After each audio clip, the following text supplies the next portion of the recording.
In today's video, I'm going to teach you how to cancel your Docusign subscription and account once and for all with our ultimate guide for 2024.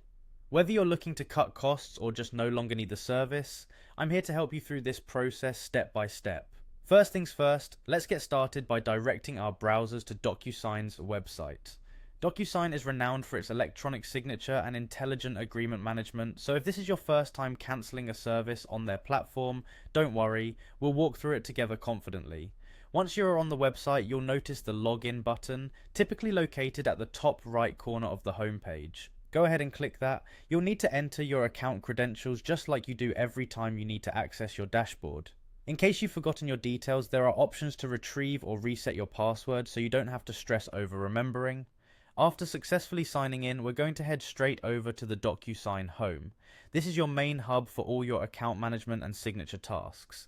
It's usually a click away on the navigation bar at the top of the web page, your compass on this journey of cancellation. Once you're at home, our next destination is the admin section, and you'll find that option right there in the navigation menus. Now, this area is the control center for your subscription and billing information, so it's where the magic of cancelling happens. Now, once you're in the admin panel, you're going to want to locate the plan and billing section. This is where you'll be able to review your current subscription details and make any necessary changes. Clicking on plan and billing is probably the most crucial step in this process because it will bring up everything you need to finalize the cancellation. From this point, you should be able to follow the on-screen instructions to manage your subscription and ultimately choose to cancel it. It's important to read each pop-up carefully to avoid any unintended changes. Remember, cancelling your subscription might mean you lose immediate access to all the features you currently enjoy, so make sure you've backed up any documents or data you might need before proceeding.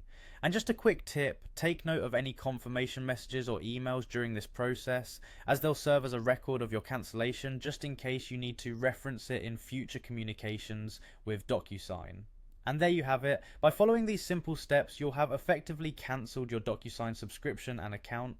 I'm glad to guide you through this process today, and if there's anything else you need help with, feel free to reach out in the comments. Thanks for watching, and take care.